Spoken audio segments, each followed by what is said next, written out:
Avtosalonlar aytmaydigan 5 ta sir haqida ushbu videoni oxirigacha ko'rsangiz batafsil ma'lumotga ega bo'lasiz. Assalomu alaykum hurmatli kanalimiz a'zolari hamda YouTube kuzatuvchilari, sizlar bilan ko'rishib turganimdan mamnunman. Avtosalon sohasidagi 5 yillik tajribam asosida 5 ta sizga sirni ochmoqchiman. Ushbu sirni voqif bo'ladigan bo'lsangiz, avtosalon xodimlari sizni aniq alday olmaydi. Undan oldin bu videoga albatta like bosish, kanalga obuna bo'lish, videoni yaqinlarga ulashish yodingizdan chiqmasa, mana Telegram, Instagram sahifamga ham o'tib obuna bo'lib qo'ysangiz, yanada foydali videolarni tomosha qilish imkoniyatiga ega bo'lasiz. Telegram guruhimda o'zingizni qiziqtirgan savollar bo'yicha ma'lumot olishingiz mumkin. Qariyb 6 ta brend bilan ishlaganman. Bular Skoda, Volkswagen, Chevrolet, Exit, qolaversa Kia, Haval. Har birida o'ziga yarasha marketing, soddaroq aytganda, hiylalari bo'ladi.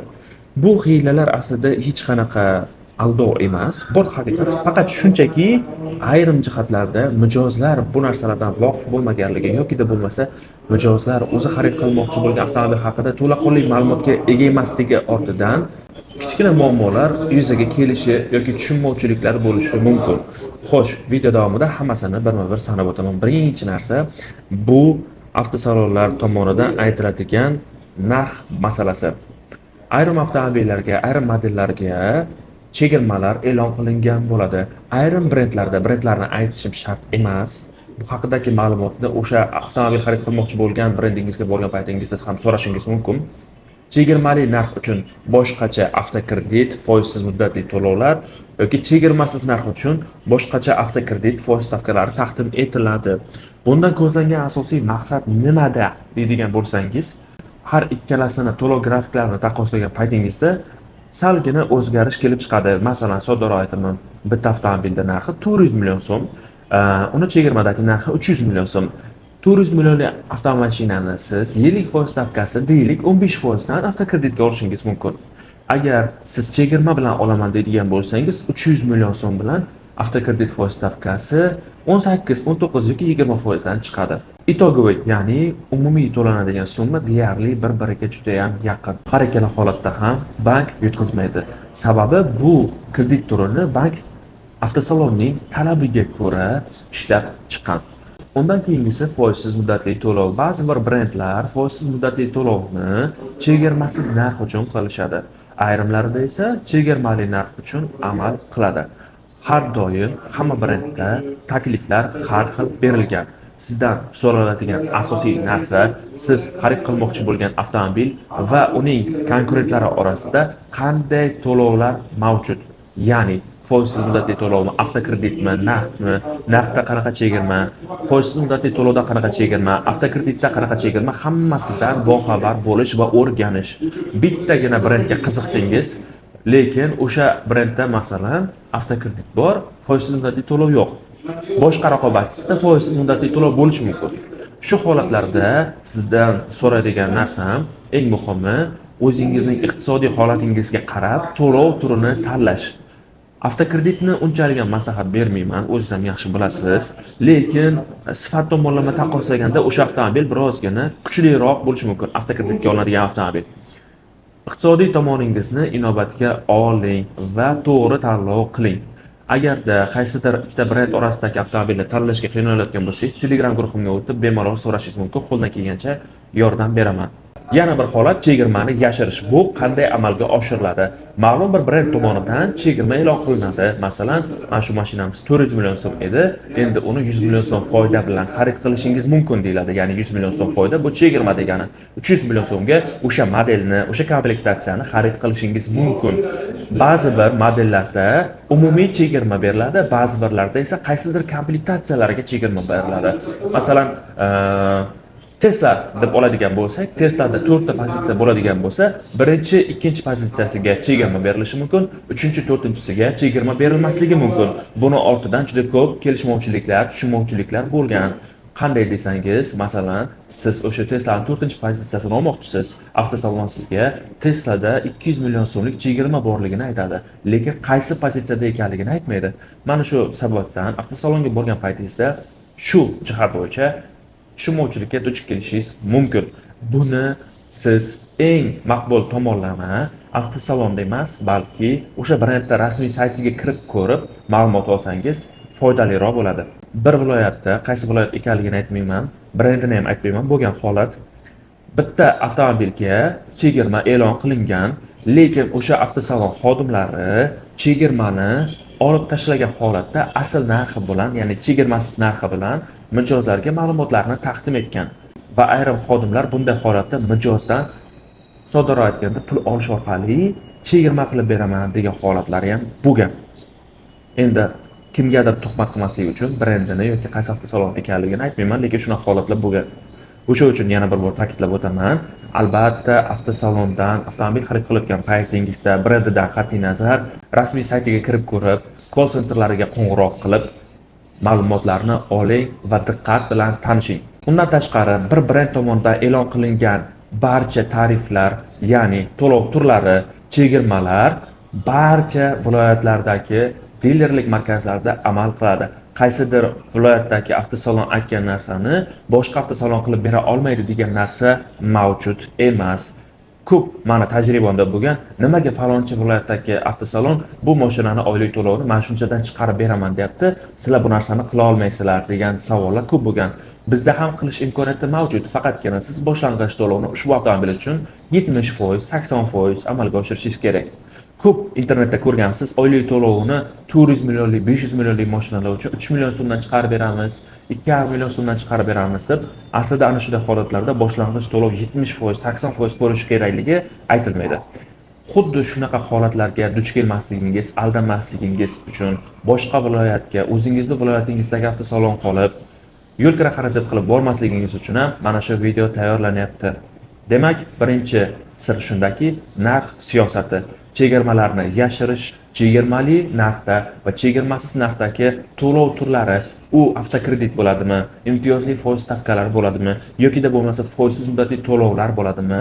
Undan tashqari, oylik to'lovlarni pasaytirib ko'rsatish holatlari bo'yicha ma'lumotlardan voqif bo'ldingiz. Endi ikkinchisiga o'tamiz. Bu avtokredit haqida bo'ladi. Birinchi bandni to'ldirgan holatda kredit nima uchun avtosalonlarga soddaroq aytganda foydaliroq? Avtomobilni ko'pchilik 90 emas 70% holatda avtokreditga, foizsiz muddatli to'lovga xarid qilyapti. Foizsiz muddatli to'lovga xarid qilishning yomon tomoni oylik to'lovlar kattaroq chiqadi. Chunki foizsiz muddatli to'lovni muddatlari qisqa. Masalan, 30% boshlang'ich to'lov bersiz 12 oyga, 40% bersiz 18 oyga, 50% beradigan bo'lsangiz 24 oyga, 60 yoki undan yuqori beradigan bo'lsangiz 36 yoki 48 oygacha olishingiz mumkin. Lekin 60% to'lovga ayrim brendlarda ko'chadan naqd pulga avtomobil xarid qilish ham mumkin. Avtokredit bo'ladigan bo'lsa, boshlang'ich to'lov uchun kam pul bo'lsa ham, oylik to'lovlari muddat uzoqligi hisobiga kamroq chiqadi, lekin oxirida to'lanadigan summangiz u avtomobilning tannarxidan 2 barobar yoki bo'lmasa 1,5 barobarga qimmat bo'lishi ham mumkin. O'sha uchun boshida aytganimdek avtokreditni tavsiya qilmayman. Nima uchun ko'pchilik avtosalonlar avtokreditga yondashadi? Sababi ko'proq mashina sotish kerak. O'shani inobatga olgan holatda sizga avtokredit taklif qilinadi. Maksimal darajada qo'lingizdagi pulni olib, avtokredit orqali avtomobil sotish. Soddaroq aytganda tushuntira oldim degan umiddaman. Va bu jarayonda har bitta bank tomonidan beriladigan shartlar bor. Qaysidir bank foiz stavkalarini 21 dan, qaysidir bank ish haqqisiz, qaysidir bank kafilsiz, har birining o'ziga yarasha tartiblari bor.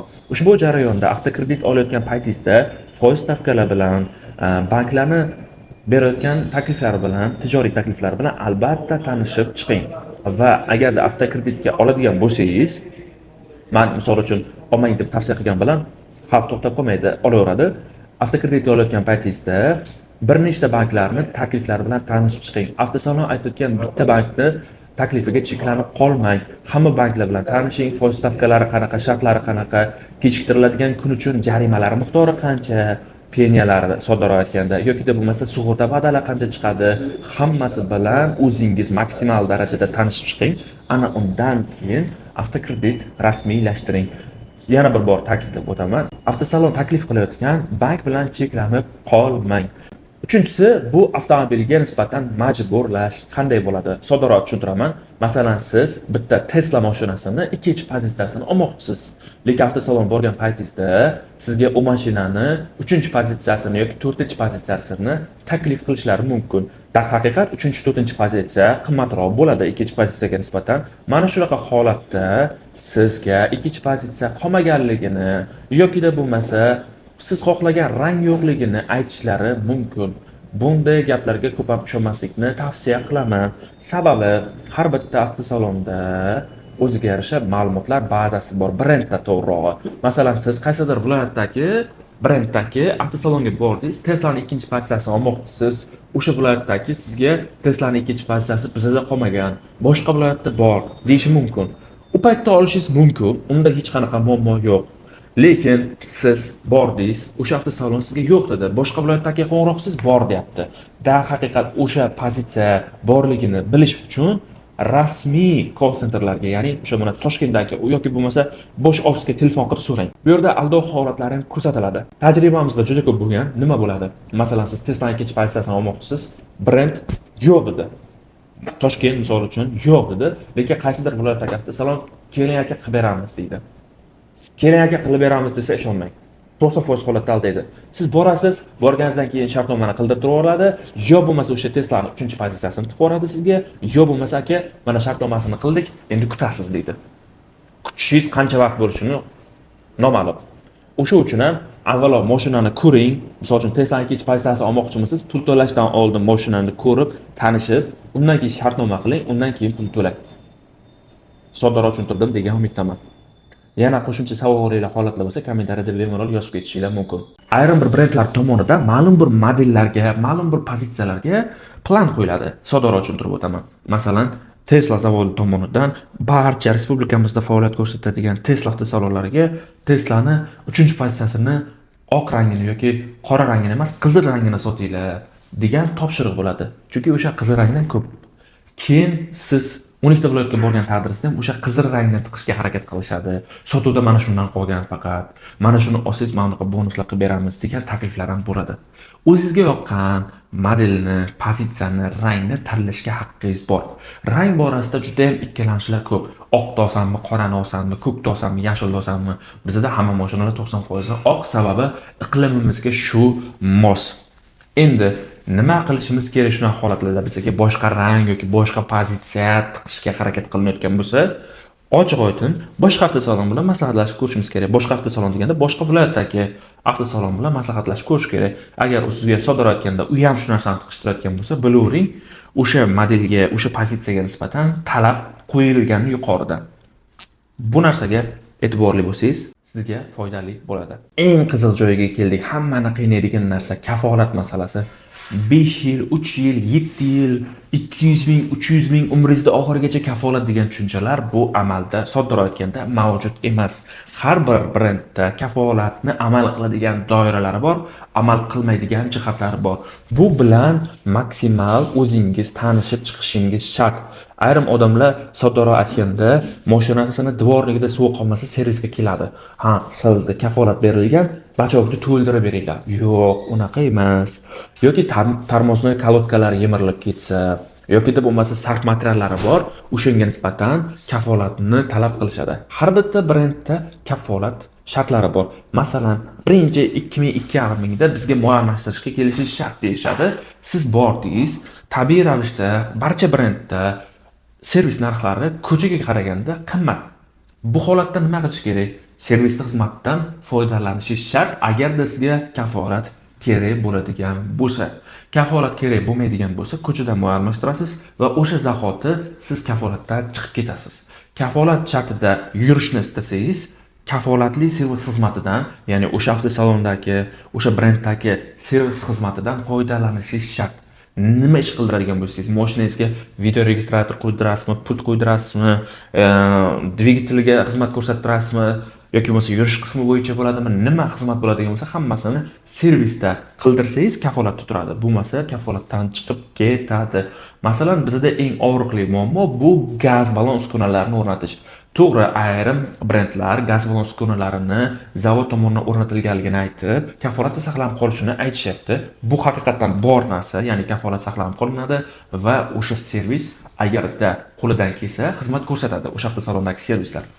Lekin ayrim brendlarda bu mavjud emas. Avtosalonlar gaz servislari bilan kelishib, bizda gaz quyida siz kafolatda turadi deyishadi. Vaholanki u kafolat gaz balon uskunalari uchun avtomobilga tegishli emas. Avtomobilga gaz balon uskunalarini o'rnatganingizdan keyin chiqib ketadi kafolatdan. Bu aniq narsa. Undan tashqari kafolatda har bittasini o'zini bandi bor. Qaysi narsalar kafolatga kiradi, qaysi narsalar kafolatga kirmaydi. Va kafolat doirasidagi narsa buzilgan bo'lsa ham, u zavodda aybi bilan buzilganmi yoki sizning xatoyingiz bilan buzilganmi? Har bittasi tekshiriladi. Qisqa qilib aytaman, sizga kafolat kerakmi? Aynan zavod qo'yib bergan talablar bo'yicha yurasiz. Nima? Mashinangizga gaz quydirmaysiz, u aytgan benzinni solasiz, u aytgan moyni qo'yasiz, u aytgan servisdan foydalanasiz, avtosalonning servisidan. To'g'rirog'i. Sizga kafolat qimmatlik qilyaptimi? Kafolatdan voz kechasiz va ko'chadagi servislardan foydalanasiz. Ehtiyot qismlari borasida ham xuddi shunaqa. Misol uchun siz o'sha avtosalondan qanaqadir ehtiyot qismini olmoqchi bo'lsangiz, ko'chadan 2 yoki 3 barobar qimmat bo'lishiga tayyor turavering. Usta xizmat haqqilari bilan birgalikda. Ko'chada o'sha narsani poddelkasi bo'lishi mumkin, analogi bo'lishi mumkin, o'sha ishda qilib beradigan qandaydir ehtiyot qismi bo'lishi mumkin, arzon, lekin kafolat doirasiga kirmaydi. Sizga budjet kerakmi yoki kafolat kerakmi? Bu narsaga ahamiyat qarating. Eng so'nggisi bonuslar. Hammani qiynayotgan narsa shunda. Chunki hozirgi paytda raqobat kuchli, har bitta dilerlik markasi brendidan qat'iy nazar mijozlarga ulkan va'dalarni berib tashlayapti.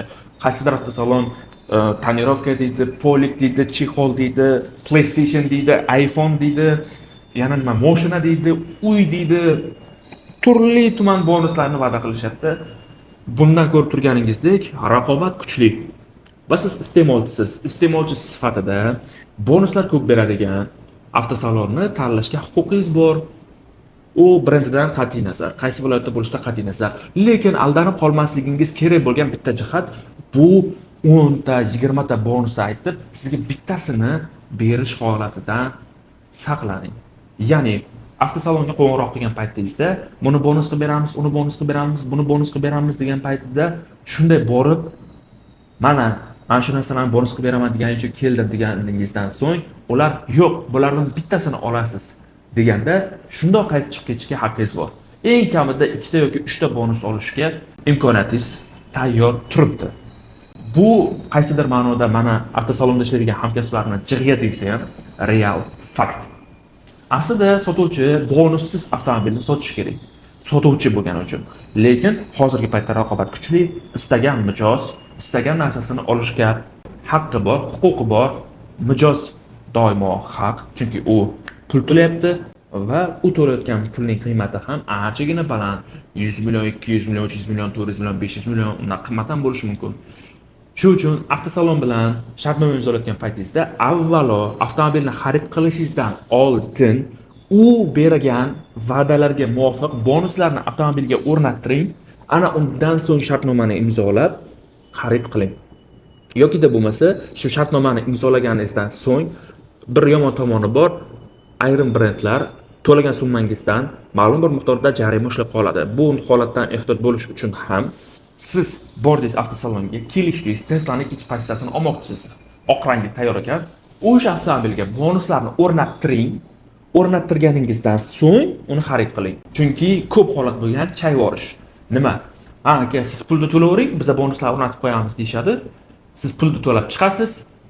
Chiqqaningizdan so'ng mana mashinangiz, qani bonuslar? Sizga kim bonuslarni va'da qiladi? Falonchi menejer. U falonchi menejerni topasiz, o'zi bilan gaplashasiz. U falonchi menejer na telefoningizga javob beradi, na uni topa olasiz. Ayrim holatlarda bu o'zingizning viloyatingizda bo'lsa, borib o'shani miyasini qoqib olishingiz mumkin 70% ehtimolda. Lekin ko'pincha nima bo'ladi? Boshqa viloyatga borishadi, uzoq masofadan mashinani bir balo qilib olishadi, olgandan keyin chiqib kutishmaydi. Chunki menejerlar ham biladi, u kelgan mehmon hech qachon bonus uchun qolib mehmonxonada ertaga ko'rishaman shu bilan deb. U menejer 2-3 kun ham chiqmaydi xohlasa ishga. Shunaqa.